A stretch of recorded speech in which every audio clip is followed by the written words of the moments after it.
বললাম যে নবী সাল্লাল্লাহু আলাইহি ওয়াসাল্লাম সম্পর্কে বাড়াবাড়ি করবেন না। যা কিছু বলবেন কোরআনের আয়াত আছে অথবা রাসূলের হাদিস আছে নবী সম্পর্কে। আর এমনিতে এমন কথা বলবেন না উদ্ভট কথা, শুনেছেন বলে দিলেন, হ্যাঁ আলেম শুনেছে ওস্তাদের কাছ থেকে বিনা দলিলে বলে দিল না। যতক্ষণ পর্যন্ত দলিল নেই ততক্ষণ পর্যন্ত রাসূল সম্পর্কে কোনো মন্তব্য করবেন না, কারণ রাসূলের বিষয়টি দ্বীনের বিষয়, দ্বীনের বিষয় ওহীর উপর নির্ভরশীল, ওহী ছাড়া কথা বলা যাবে না। দুই নম্বর যে বিষয়টি সেটা হচ্ছে নবী করিম সাল্লাল্লাহু আলাইহি সাল্লাম সম্পর্কে একটি শিরকি আকীদা অতিরঞ্জন বাড়াবাড়ি দিক, সেটা হচ্ছে যে নবী নাকি আলেমুল গায়ব। নবী কি আলেমুল গায়ব? ভারত, বাংলাদেশ, পাকিস্তানে যারা মাজার ভক্ত লোক, হ্যাঁ কবর ভক্ত লোক, তাদের অধিকাংশ বিশ্বাস বাংলাদেশে রেজবি বলে, ভারত ওদেরকে বেরেলবি বলে, হ্যাঁ। আর ওদের মধ্যে মেলা প্রকারের আছে, মেলা স্তরের আছে ওরা। এদের আকীদা যে নবী মুহাম্মদ সাল্লাল্লাহু আলাইহি ওয়াসাল্লাম কি আলেমুল গায়ব। আলেমুল গায়ব মানে বুঝেন, মানে তার কাছে এই ক্ষমতা আছে যখন যা ইচ্ছা জেনে নিল, চোখের আড়ালের সব কিছুই তিনি জানতেন।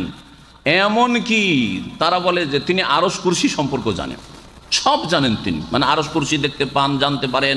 তারপরে যে কোনো জায়গায় কি হচ্ছে না হচ্ছে ঘটছে তিনি তার জীবদ্দশাও জানতেন, তার ইন্তেকালের পরেও জানতেন আলেমুল গায়ব। এবং তার কাছে জানার চাবি আছে। এই চাবি কার কাছে আছে? একমাত্র আল্লাহর কাছে। এটা হচ্ছে ইসলাম। ওয়াইনদাহু মাফাতিহুল গায়ব, আল্লাহ বলছেন ওয়াইনদাহু মাফাতিহুল গায়ব, আল্লাহর কাছে একমাত্র কি আছে? মাফাতি বুঝেন, মিফতা মানে কি? মিফতা চাবি। আল্লাহর কাছে গায়বের চাবি আছে। তো গায়বের চাবি থাকলো আল্লাহর কাছে, তো নবী কি করে আলেমুল গায়ব হইল? বুঝতে পারছেন না? কোরআন কারীমের কথা। নবী মুহাম্মদ রাসূলুল্লাহ সাল্লাল্লাহু আলাইহি ওয়াসাল্লামকে আলেমুল গায়ব বলা, অথচ নবীকে আল্লাহ বারবার করে কোরআনে বলছেন নবী তুমি বলে দাও লোকজনকে যেন গোমরাহ হয়ে জাহান্নামে না যায়, অতি ভক্তি করে জাহান্নামে না যায়। কারণ কেউ মানে না আর জাহান্নামে যায় এটা তো বুঝে আসছে, কিন্তু বেশি ভক্তি করে যে জাহান্নামে যাবে, চিরকাল থাকবে, এটা আরো দুঃখের বিষয়, তাই না? যে নবীকে মানলো না জাহান্নামে যাবে এটা তো সহজ বিষয়, মানে না জাহান্নামে যাবে। কিন্তু নবীকে বেশি মানতে গিয়ে আর বেশি ভক্তি করতে গিয়ে জাহান্নামে যাবে আর চিরকাল জাহান্নামে থেকে, এটা তো মারাত্মক বিষয়। মেনেও জাহান্নামে, হ্যাঁ জি হ্যাঁ। তো আল্লাহ পাক রব্বুল সূরা আনামের আয়াত নম্বর 50 এবং সূরা হুদের আয়াত নম্বর 31 একই ভাষায় বলেছেন। আর এই বিষয়টি অন্য অন্য আয়াতে রয়েছে। বলি ওই ভাষাটি আল্লাহ পাক বলছে, হে নবী বলে দাও কুল লা আকুলু লাকুম ইনদি খাজাইনুল্লাহ, হে নবী তুমি বলে দাও যে আমি বলছি না যে আমার কাছে আল্লাহর ভান্ডার আছে। আল্লাহর ভান্ডার আল্লাহর কাছে আছে।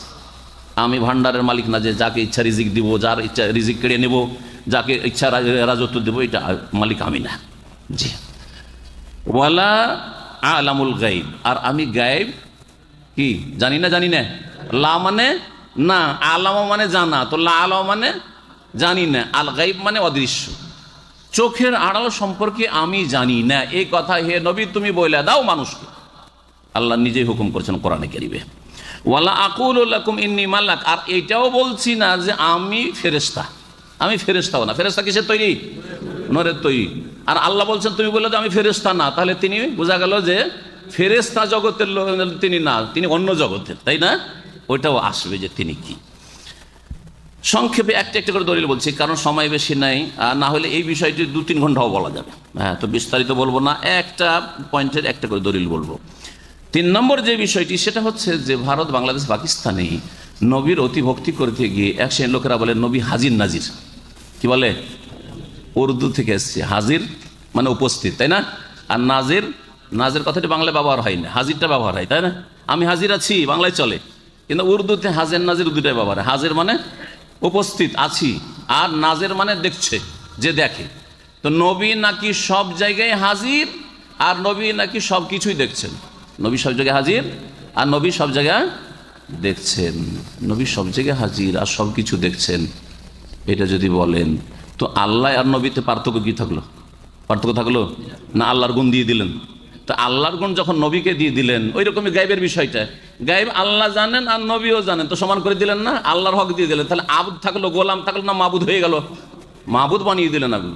ঠিক তেমনি আল্লাহ হাজির তার জ্ঞানের দিক থেকে, আর আরো বিভিন্ন দিক থেকে, পরিবেষ্টনের দিক থেকে, ক্ষমতার দিক থেকে সব জায়গায় হাজির, কিন্তু সত্তাগত জাতের দিক থেকে আল্লাহ রাব্বুল আলামিন তার আরশে আজিমে সমস্ত সৃষ্টির ঊর্ধ্বে, আসমানের ঊর্ধ্বে। এটা হচ্ছে সহিহ আকীদা আল্লাহ সম্পর্কে, গত মাসে বলেছি।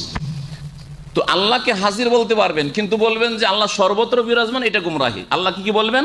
জ্ঞানের দিক থেকে, মানে আল্লাহ আমাদের সব খবর রাখেন, যেখানে লুকাই না কেন আল্লাহ খবর রাখেন না? রাখেন না। তো জ্ঞানের দিক থেকে আল্লাহ হাজির।